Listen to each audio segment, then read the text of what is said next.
ध्यान दो बेटा, क्वेश्चन नंबर 34 कह रहा है prove that the segment joining the point of contact of two parallel tangent passing through the center। Question आपको ये कह रहा है कि सर्कल, ये एक सर्कल की बात हो रही है बेटा, और इस सर्कल के दो टेंजेंट की बात हो रही है। एक टेंजेंट ये,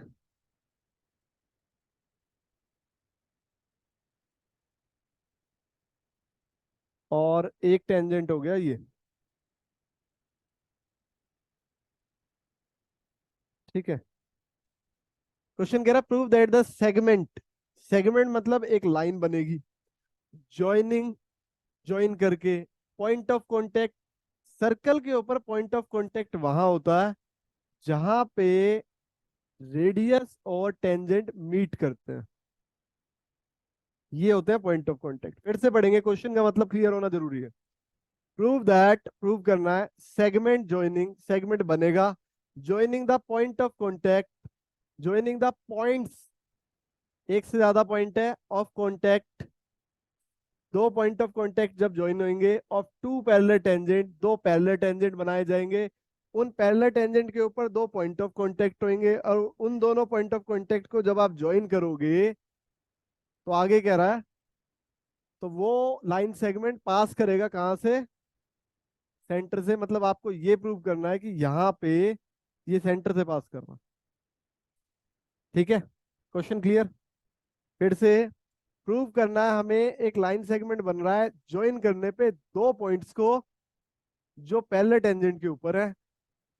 दो पैरेलल टेंजेंट हम मान लेते हैं, एक हो गया पी क्यू और एक हो गया आर एस, और इन पे पॉइंट ऑफ कांटेक्ट मान लेते हैं यहाँ ए और यहाँ B.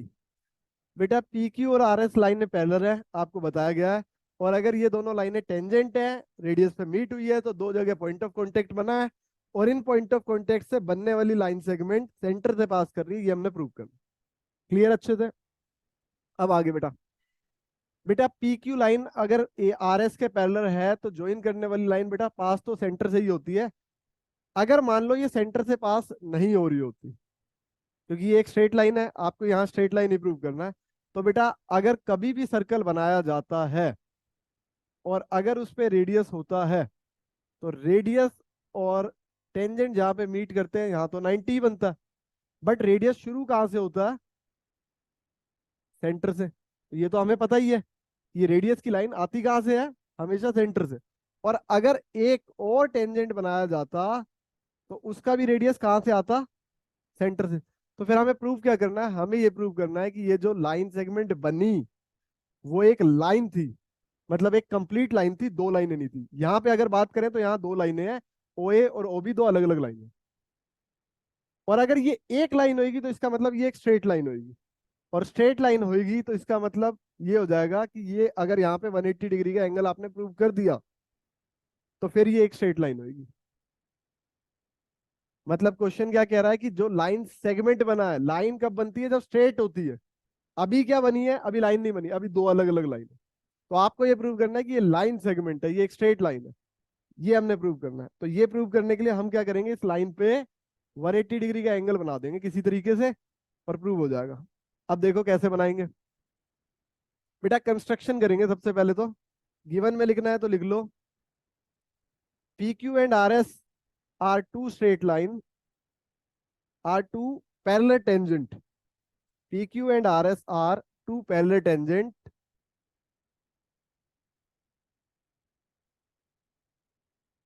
at A and B respectively. PQ and RS are two parallel tangent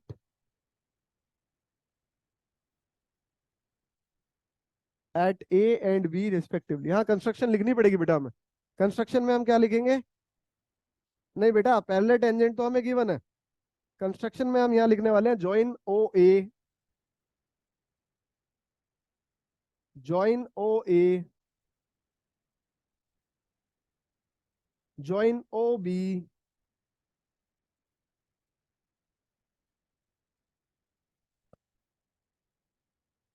और बेटा एक लाइन और बना लो यहाँ पे ओ टी। या फिर ऐसे ज्वाइन ओ ए ओ बी, इसके बाद draw, draw O T parallel P Q, किसी एक के पैरेलल बना लो, या तो ऊपर वाले टेंजेंट के या नीचे वाले के पैरेलल। ठीक है। अब अगर ये पैरेलल हो गया, तो बेटा आपको पता है पी क्यू पैरेलल किसके था, आर एस के, और ओ टी पैरेलल किसके है, पी क्यू के। तो साथ साथ आप प्रूफ में ये बात लिख लो कि तीनों पैरेलल हो गए। क्या क्या, पी क्यू पैरेलल था आर एस के, और पी क्यू पैरेलल और किसके है, ओ टी के। ये हमने कंस्ट्रक्शन में लिया। तो बेटा इसका मतलब आर एस और ओ टी पैरेलल हो गए।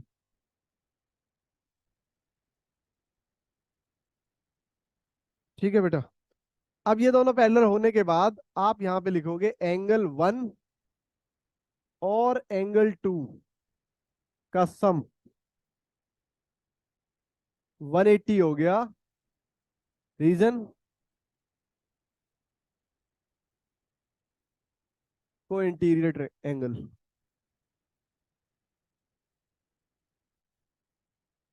या फिर एडजेस्टेंट को इंटीरियर एंगल, बात एक ही है बेटा।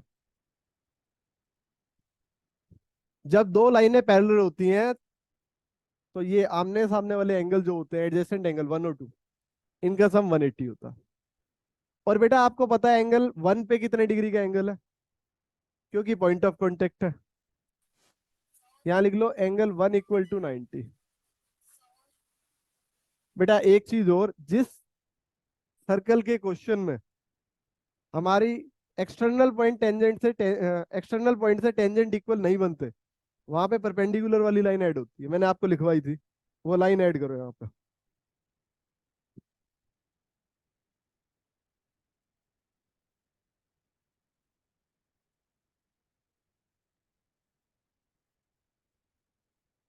लिखो बेटा, वी नो दैट,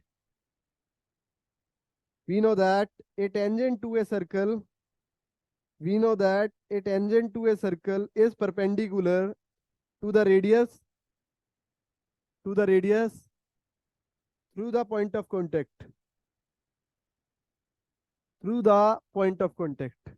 ये एक थ्योरम है, आज हम प्रूव भी करेंगे बेटा इसे। ठीक है। जहां पे भी रेडियस और टेंजेंट मीट करते हैं वहां पे परपेंडिकुलर बनता है एंगल 190। ये लाइन आपको स्टार्टिंग में लिखनी है क्वेश्चन में। ठीक है। Angle 1 equal to 90। अब बेटा एंगल 1 की वैल्यू यहाँ पे 90 हमने पुट कर दी, तो एंगल 2 की वैल्यू निकाल लेंगे, और एंगल 2 की वैल्यू आ गई 90। सेम आपको यहाँ पे ये करना है, एंगल 3 और एंगल 4 का सम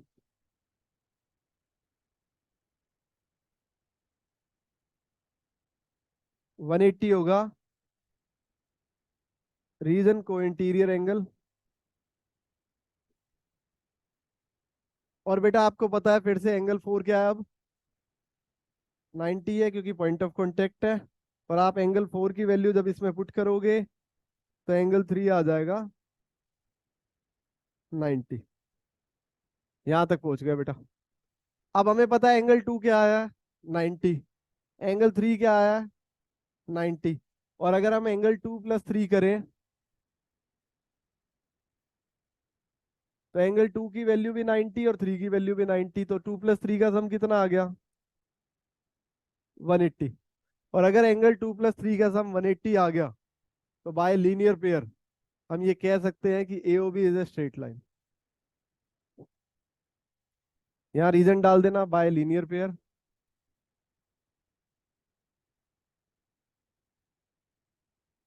AOB is a straight line. और अगर AOB एक स्ट्रेट लाइन हो गई तो हमें यही बताना था कि एक लाइन सेगमेंट बन रहा है दो पैरेलल टेंजेंट के पॉइंट ऑफ कॉन्टेक्ट से। और अगर लाइन बन गई, प्रूव हो गया बेटा कि ये सेंटर से ही पास हो रहा, क्योंकि सेंटर से तो पहले भी पास होते हैं, लेकिन लाइन सेगमेंट प्रूव करना जरूरी था। ठीक है। चलो नेक्स्ट क्वेश्चन पे चले।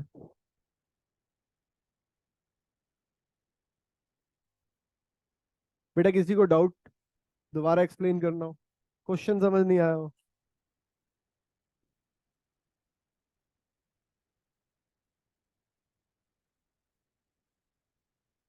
चलो अगले पे चलते हैं। क्वेश्चन नंबर 35 क्या कह रहा है? In two concentric circle. बेटा दो कॉन्सेंट्रिक सर्कल, पहले तो कॉन्सेंट्रिक सर्कल आपको पता होना चाहिए क्या होते हैं। जब दो सर्कल के सेंटर सेम होते हैं,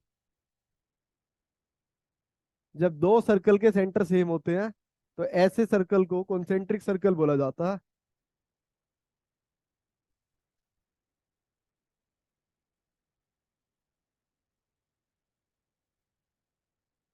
मतलब दोनों सर्कलों का एक ही सेंटर होता है। कह सकते हैं कि सेंटर पे कंपास रख के एक बार 3 सेंटीमीटर एक बार 5 सेंटीमीटर खोल के कंपास बनाओगे तो कॉन्सेंट्रिक सर्कल बन जाता है। ऐसी 5 की जगह और 7 खोल दो, 8 खोल दो, 10 खोल दो सेम सेंटर से, तो ये कॉन्सेंट्रिक सर्कल बन जाते हैं। कॉन्सेंट्रिक मतलब ऐसे सर्कल जिनके सेंटर कॉमन होते हैं। कॉमन सेंटर वाले सर्कल को कॉन्सेंट्रिक सर्कल बोला जाता है। ऐसे याद करना, कॉमन सेंटर वाले सर्कल। ठीक है।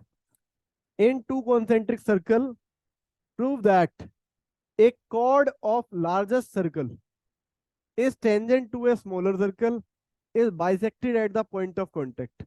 बेटा बिल्कुल सिंपल क्वेश्चन है, लेकिन दो तरीके से कर सकते हैं। हम थोड़ा सा लॉन्ग वाला करेंगे लेकिन समझ अच्छे से आएगा। यहाँ पे कह रहा है दो कॉन्सेंट्रिक सर्कल है, समझ आ गया। प्रूव करना है एक कोड लार्जेस्ट सर्कल की। बेटा ये बड़ा वाला सर्कल है और कोड वो होती है जो सर्कल को दो पॉइंट पे कट करती है बीच में से। अगर सर्कल को बाहर से टच करती हुई लाइन जाती है, टेंजेंट। अगर सर्कल को दो पॉइंट पे कट करती हुई लाइन जाती है, कोड। सीकेंड भी इसी का ही नाम है। और अगर कोई कोड सबसे बड़ी हो जाती है तो बेटा वो डायमीटर हो जाती है। ठीक है।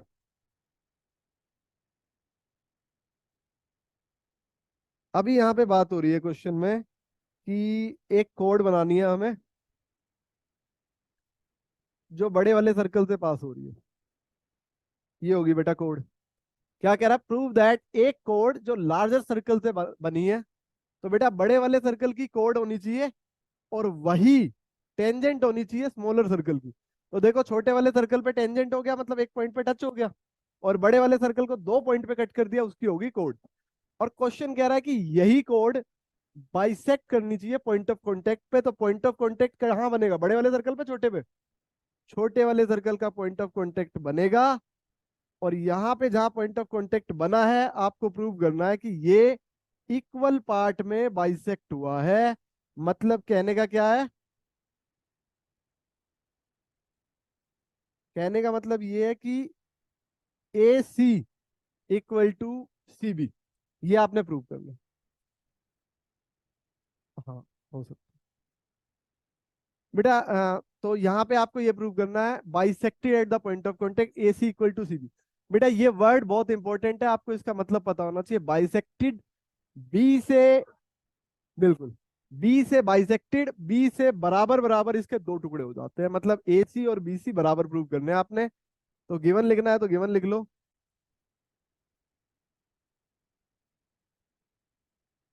To concentric circle with common centre O, two concentric circle with common centre O, A B is a chord of larger circle, AB is a chord of larger circle which is tangent to smaller circle, which is tangent to smaller circle। बेटा to prove में लिख लो AC equal to CB।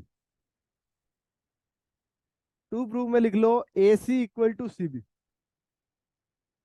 अब आ जाओ proof पे। बेटा proof क्या देना है? एक तो आप वो वी नो दैट वाली लाइन भी बोल सकते हो। वी नो दैट वाली लाइन क्या थी कि अगर कोई भी परपेंडिकुलर बनता है तो वो टेंजेंट को दो इक्वल पार्ट में ब्रेक करता है। लेकिन बेटा वो आप उतना एक्सप्लेन नहीं कर पाओगे, बेटर है आप कॉन्ग्रुएंट ट्रायंगल वाला करो। उसमें आपको लाइंस कम लिखनी पड़ेगी और प्रूफ ज्यादा करना पड़ेगा। तो बेटा हम यहाँ पे एक कंस्ट्रक्शन भी कर लेते हैं। कंस्ट्रक्शन लिख लो, join O A and O B. इसमें एक्सप्लेनेशन कम नहीं पड़ेगी, अदरवाइज आप लाइंस लिखते हो तो टीचर कहता है एक्सप्लेनेशन कम। Join O A and O B. Construction करने के बाद प्रूफ पे चलते हैं बेटा। In triangle A O C and triangle B O C. बेटा सबसे पहली बात, यहाँ पे वो लाइन भी ऐड करनी पड़ेगी हमें, क्योंकि यहाँ पॉइंट ऑफ कांटेक्ट में 90 की हेल्प लेंगे हम। बाय आरएचएस से प्रूव करेंगे दोनों ट्रायंगल को। ठीक है, तो सबसे पहले वो लाइन लिखो। We know that a tangent to a circle, we know that a tangent to a circle is perpendicular, a tangent to a circle is perpendicular to the radius, to the radius through the point of contact, radius through the point of contact। इसका मतलब ये है कि angle 1 और 2 तो हो गए अब 90। तो आप यहां पे लिख लो ए ओ सी में एंगल 1 और बी ओ सी में एंगल 2, ईच 90 डिग्री। और बेटा ओसी ओसी दोनों में हो गया कॉमन। लेकिन अगर आप बाय आरएचएस करने वाले हो तो फिर ओ ए और ओबी रेडियाई ऑफ सेम सर्कल।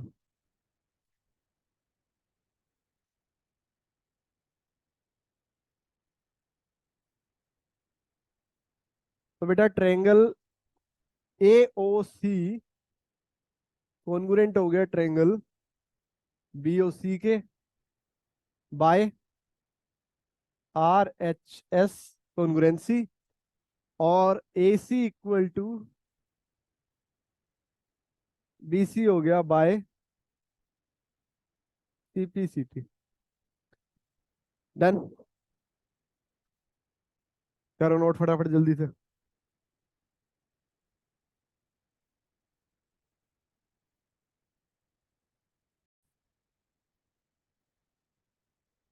ध्यान दो बेटा, क्वेश्चन कह रहा है in the given figure A B is a कोड। बेटा फिगर बनाएंगे हम। कह रहा है in the given figure A B is a कोड। तो बेटा पहले एक सर्कल ड्रॉ कर लो।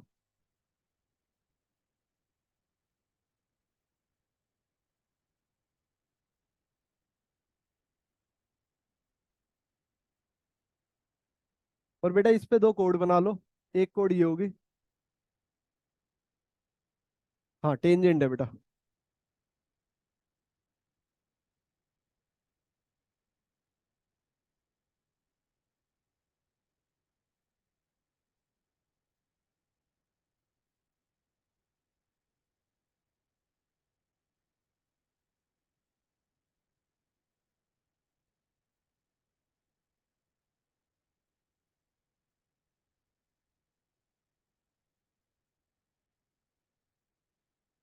पढ़ो बेटा, क्वेश्चन कह रहा है in the given figure A B is a कोड ऑफ लेंथ 16 सेंटीमीटर। बेटा ये क्वेश्चन तो हम कर चुके हैं पहले। सेम क्वेश्चन था, सेम क्वेश्चन था। पहले फिगर समझाता हूँ फिर क्वेश्चन दिखाता हूँ, ध्यान दो। कह रहा है ए बी इज ए कोड, तो बेटा ये एक कोड होगी ए बी की।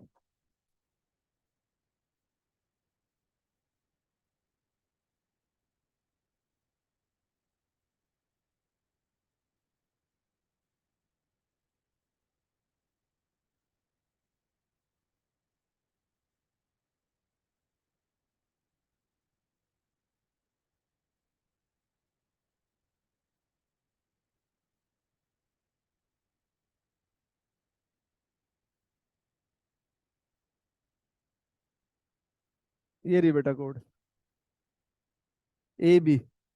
क्वेश्चन कह रहा है आपको ए बी दिया हुआ है 16 का, 16 सेंटीमीटर की कोड है, और कह रहा है रेडियस है 10 सेंटीमीटर। तो यहाँ पे सर्कल के सेंटर को ओ मानते हुए हमने एक रेडियस बना लिया 10 सेंटीमीटर का। ये बेटा पूरी 8 है, और आगे कह रहा है the tangent of A and B intersect at point P, find the length of P है। तो बेटा पी पॉइंट यहाँ है। हाँ, अब अगर हम इन दोनों को ज्वाइन कर देते हैं तो बेटा यहाँ पे आपको एक ट्रायंगल ये दिख रहा है, आपको ए बी पूरी 8 दी हुई थी। सबसे पहले आप ए ओ पी और बी ओ पी दोनों ट्रायंगल को कॉन्ग्रुएंट कर लेना। और बेटा जब आप इन दोनों ट्रायंगल को कॉन्ग्रुएंट कर लोगे तो आपको पता लग जाएगा कि ये वाली साइड ए बी जो 16 थी, ये हाफ हाफ हो गई, 8 ऊपर और 8 नीचे। बेटा दो ट्रायंगल कॉन्ग्रुएंट कर लेंगे, और दो ट्रायंगल कॉन्ग्रुएंट करने के बाद कौन कौन से ए एन पी और बी एन पी दोनों ट्रायंगल को कॉन्ग्रुएंट कर लेंगे। A N P and triangle B N P, और आपको पता है कि 90 यहाँ पे है,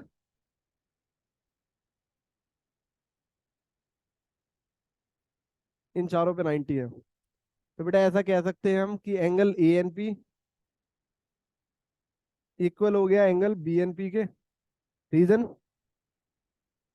ईच 90। और बेटा दोनों में कॉमन हो गया एनपी,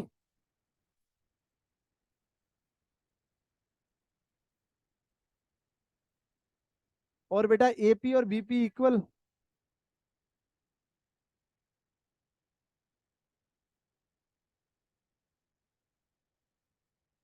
टेंजेंट फ्रॉम पी। और बेटा अगर आपने टेंजेंट फ्रॉम पी का यूज किया है तो इसका मतलब क्वेश्चन में वो लाइन आपको ऐड करनी पड़ेगी। क्वेश्चन की स्टार्टिंग में आपको वो लाइन ऐड करनी पड़ेगी। We know that the length of tangent drawn from an external point to a circle are equal, क्योंकि यहाँ टेंजेंट फ्रॉम पी का यूज हुआ। तो triangle A N P congruent हो गया ट्रायंगल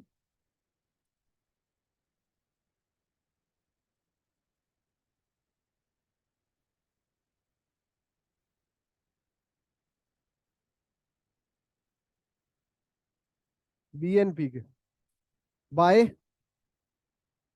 आर एच एस।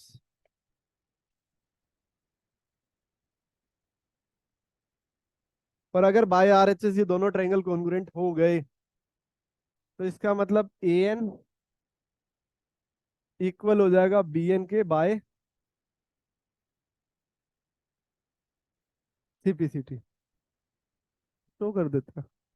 और बेटा फिर इसका मतलब ये दोनों 8 8 हो गए। अब अगर ये दोनों 8 हो गए तो एक बार इस छोटे वाले ट्रायंगल में, एक बार इस वाले ट्रायंगल में, और एक बार इन दोनों ट्रायंगल को मिला के पूरे में। जब आप पाइथागोरस थ्योरम लगाओगे तो आंसर आ जाएगा। हो जाओ शुरू। पहले ट्रायंगल ले लेते हैं ए एन ओ।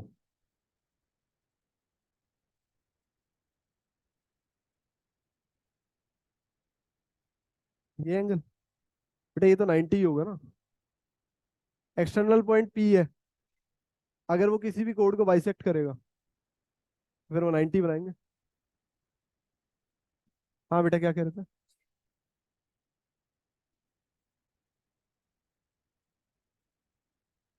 नहीं हो सकता बेटा। अगर आपको प्रूव करना है तो दो साइडें चाहिए होती है, और दो साइडें नहीं है आपके पास। तो हम क्या मानेंगे, इसको फाइंड आउट कर लेंगे A N P A N O में।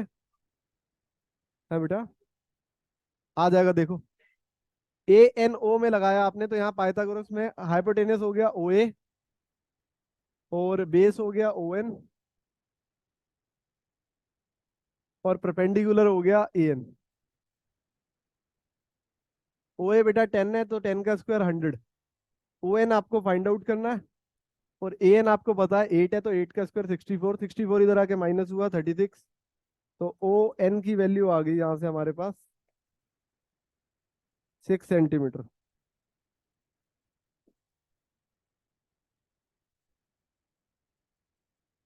अगर ओ एन 6 आ गया तो इसको यहाँ प्लेस कर लो। इसको मैं यहाँ पे 6 लिख रहा हूँ, और इसको मैं यहाँ पे वाई मान रहा हूँ, और ये एक्स हो गया जो हमें फाइंड आउट करना।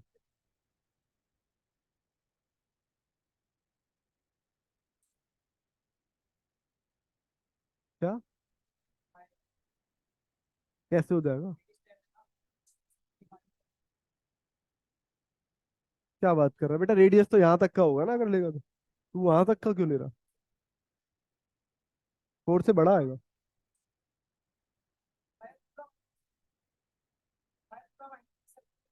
नहीं वो तो ठीक है, लेकिन उससे प्रूव नहीं होगा ना। चलो बेटा आगे चलते हैं। अगला ट्रायंगल लो, in triangle A N P.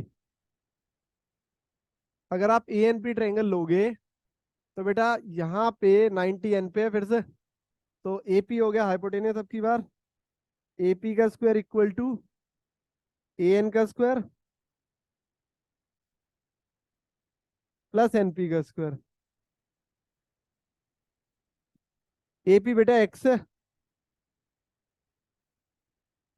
A N 8 है, 8 का स्क्वायर 64, और एन पी वाई है। ठीक है, तो इसको अभी यहीं रोकते हैं, आगे बढ़ते हैं बेटा। अगले पे आओ। आप ले लो इन ट्रायंगल पूरा बड़ा वाला O A P. O A P triangle में बेटा 90 किस पे है? अब 90 ए पे है, तो ए के सामने वाली हाइपोटेनस होगी ओपी का स्क्वायर इक्वल टू ओ ए का स्क्वायर प्लस ए पी का स्क्वायर।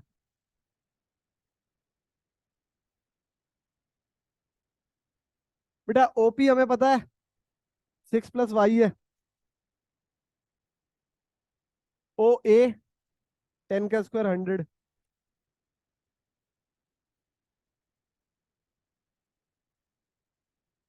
और ए पी हो गया एक्स। बेटा एक्स स्क्वायर की वैल्यू यहाँ पे प्लेस कर लो, और इसका फॉर्मूला खोल लो। इसका फॉर्मूला खोला तो 6 का स्क्वायर प्लस वाई का square plus 2ab 12y equal to 100 plus x square की वैल्यू 64 प्लस वाई स्क्वायर। बेटा वाई स्क्वायर कट हो गया, 12y ऐसे का ऐसे, 100 और 64 164 माइनस 36,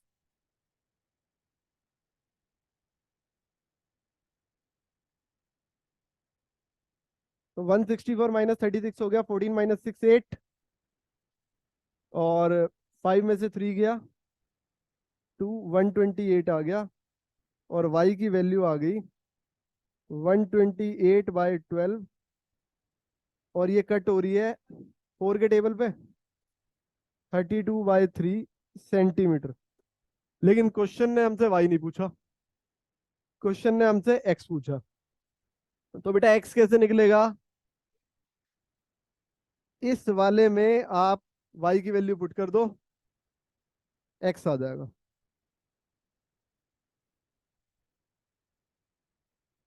हाँ बेटा इसको इक्वेशन 1 नाम दे दो। याद आया, पहले कर रखा है ना ये क्वेश्चन। इक्वेशन 1 में y की वैल्यू पुट करेंगे, एक्स स्क्वायर सेम 64, y की वैल्यू 32/3 का square, x square same 64 plus 32 का स्क्वायर।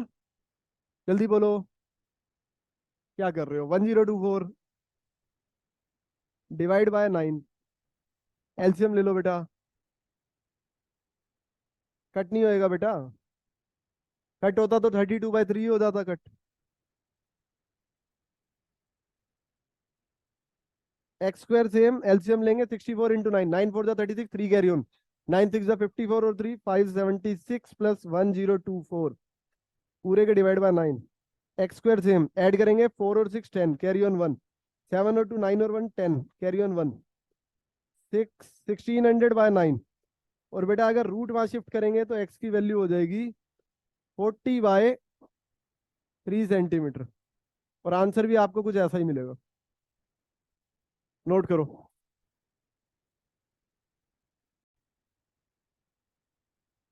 ध्यान दो बेटा, क्वेश्चन कह रहा है द सुनो, two concentric circle are of diameter 30 and 18। बेटा दो कॉन्सेंट्रिक सर्कल बना लेते हैं। क्वेश्चन कह रहा है डायमीटर 30 और 18 है, पहला सर्कल दूसरा सर्कल। कह रहा है find the length of code of largest circle and touch is the smaller circle. बेटा बड़े वाले सर्कल की कोड होनी चाहिए और छोटे वाले सर्कल का टेंजेंट होना चाहिए। ये हो गया बेटा। तो यहाँ पे हम ए बी, यहाँ पे पी पॉइंट नाम दे देते हैं, और यहाँ रेडियस हो गया, ये ओ हो गया। और बेटा वो कह रहा है डायमीटर 30 है बड़े वाले का। अगर बड़े वाले का डायमीटर 30 है तो बड़े वाले का ये रेडियस है, कितना हो जाएगा। और बेटा छोटे वाले सर्कल का अगर डाया, हाँ जी बेटा, क्वेश्चन में बड़े वाले सर्कल का डायमीटर 30 है तो बड़े वाले सर्कल का रेडियस हो गया 15, और छोटे वाले सर्कल का डायमीटर 18 है तो छोटे वाले सर्कल का रेडियस ये रहा 9। और अगर आप पाइथागोरस थ्योरम लगाओ तो बेस निकाल लोगे। हाइपोटेनियस का स्क्वायर इक्वल टू बेस का स्क्वायर प्लस परपेंडिकुलर का स्क्वायर। हाइपोटेनियस 15 है, बेस हमें पता नहीं है, और परपेंडिकुलर 9 है बेटा। तो ये हो गया 225 बेस का स्क्वायर प्लस परपेंडिकुलर 9 का स्क्वायर, 225 -81 इक्वल टू बेस का स्क्वायर, और माइनस करने पे कितना आ रहा है 144 12 144 सेंटीमीटर। इक्वल टू बेस का स्क्वायर। तो बेटा स्क्वायर इधर आके रूट हो जाता है, और ये 12 आ गया। और अगर ये बेस 12 आ गया एक साइड का, तो सेम ऐसी दूसरी साइड भी हो सकता है। अगर बीपी 12 है तो एपी भी 12 होगा। और हमें फाइंड आउट करना है ए बी, और ए बी बना है A B A P plus B P से।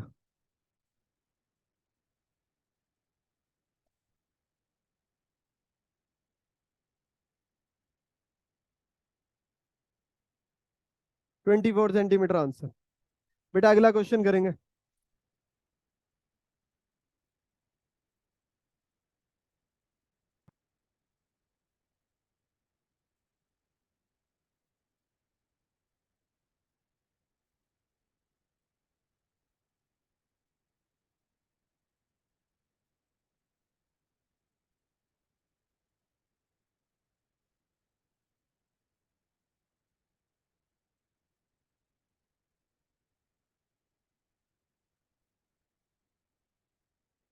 ध्यान दो बेटा, क्वेश्चन नंबर 38 और 39 सेम है दोनों।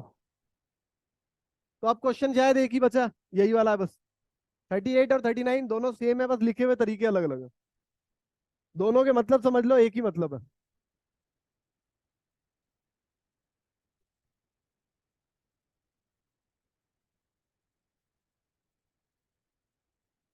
बेटा यहाँ पे ठीक करना, यहाँ पे थ्रू थ्रू वर्ड है।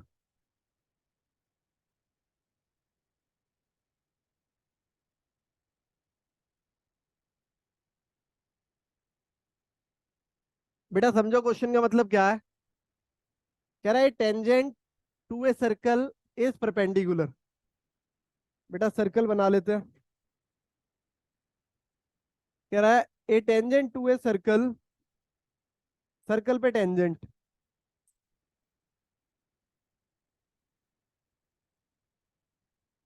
A tangent to a circle is perpendicular to radius. Perpendicular होगा रेडियस से through the point of contact. यहाँ पे 90 डिग्री का एंगल होगा, आपको ये प्रूव करना। हाँ बेटा ये थ्योरम ही है। और दूसरे वाले का मतलब क्या है वो भी समझ लो, इस नाम से भी आ सकता है, कंफ्यूज मत होना। 39 क्वेश्चन भी वही है। यहाँ पे लिखा है ए लाइन ड्रॉन थ्रू। बेटा ये भी ठीक कर लेना।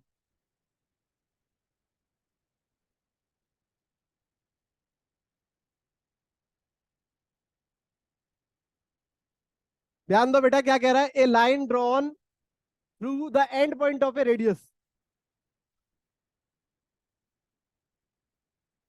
कह रहा है a line drawn through the end point of a circle. अगर एक लाइन ड्रॉ हो रही है सर्कल के एंड पॉइंट से, end point of A, end point of a radius. बेटा अगर सर्कल के रेडियस से एंड पॉइंट से एक लाइन ड्रॉ हुई तो वो परपेंडिकुलर होगी टेंजेंट टू द सर्कल। बेटा सर्कल का टेंजेंट और सर्कल का रेडियस जहां पे मीट करेगा वो परपेंडिकुलर होगी, यही आपने प्रूव करना है यहाँ पे। तो वापस चलते हैं, पहले वाले में दोनों का मतलब एक ही है। हमें करना क्या है बेटा, यहाँ पे नाम दो पहले, ओ पी और इसको दे दो A B.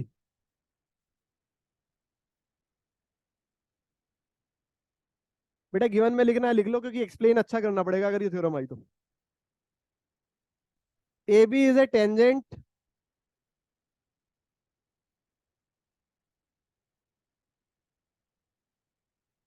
A B is a tangent to a circle with centre ओ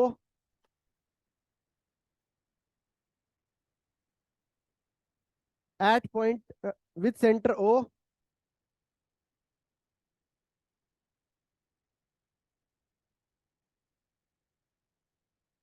बेटा विथ सेंटर O को ना ब्रैकेट में करके सर्कल के साथ लिखना at point P। A B tangent है सर्कल के ऊपर एट पॉइंट P, ठीक है। हाँ बेटा अब आपको क्या करना है, कंस्ट्रक्शन लिखनी है। कंस्ट्रक्शन पे आ जाओ जल्दी से। Join OP at point P। A B tangent है P पॉइंट पे, ठीक है। Join O P and draw O Q.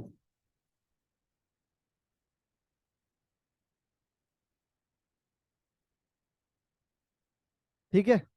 और बेटा यहां पे एक नाम दे देना आर पॉइंट।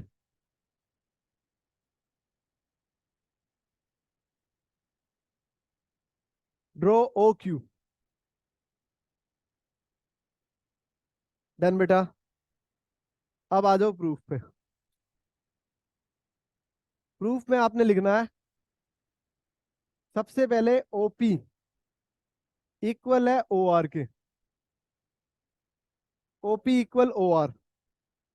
बेटा देखो ओपी और ओ आर आपको दिख रहे हैं क्या है, रेडियस।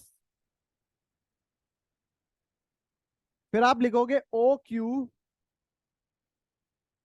इक्वल है, ओ क्यू किस किस से बना है, O R plus R Q. O Q बना है O R plus R Q से। इसका मतलब ये कह सकते हैं कि ओ क्यू के अंदर क्या था, ओ आर ओ क्यू के अंदर ही था ना। तो फिर ओ क्यू बड़ा है या ओ आर बड़ा है, ओ क्यू बड़ा है किससे, ओ आर से। तो ये भी लिख लो, ठीक है। क्योंकि ओ आर ओ क्यू के अंदर ही था, ओ क्यू बड़ा है ओ आर से। और अगर ओ क्यू ओ आर से बड़ा है तो ओ आर किसके इक्वल था, स्टार्टिंग में देखो ओ आर किसके इक्वल था, ओपी के। तो ओ क्यू बड़ा है किससे, ओपी से। बेटा टेंजेंट पे दो पॉइंट थे, एक पी था और एक क्यू था। अगर टेंजेंट पे जो पॉइंट बनता है वो शॉर्टेस्ट डिस्टेंस होता है सेंटर से, तो वो हमेशा परपेंडिकुलर होता है। इसके लिए एक लाइन लिखनी पड़ेगी आप। बेटा यहां तक लिखने के बाद लिखो ओपी, हाँ जो लाइन बोल रहा हूं मैं वो लिखो, O P is the shortest distance,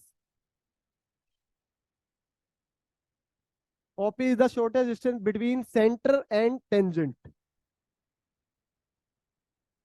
O P is the shortest distance लिख लो या शॉर्टेस्ट लाइन सेगमेंट लिख लो बिटवीन सेंटर एंड टेंजेंट।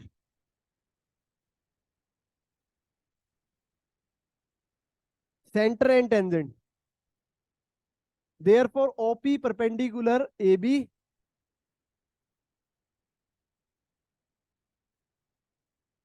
हाँ बेटा अगर शॉर्टेज डिस्टेंस, ये बेटा थ्योरम है कि ओ सेंटर और टेंजेंट का जो सबसे कम डिस्टेंस वाला पॉइंट होगा वहां पे 90 डिग्री का एंगल बनता, ठीक है। तो ओपी परपेंडिकुलर ए बी, और यही प्रूव करना था हमने। हो गया बेटा। एक एनसीईआरटी की लाइन और ऐड कर लो इसमें, एनसीईआरटी देना किसी के पास है तो। बेटा ऐड कर चुके हैं हम, यही लाइन थी वो, OP is the shortest distance between centre and tangent. Finish हो गया बेटा चैप्टर। कल चैप्टर का टेस्ट होगा। बाय बेटा।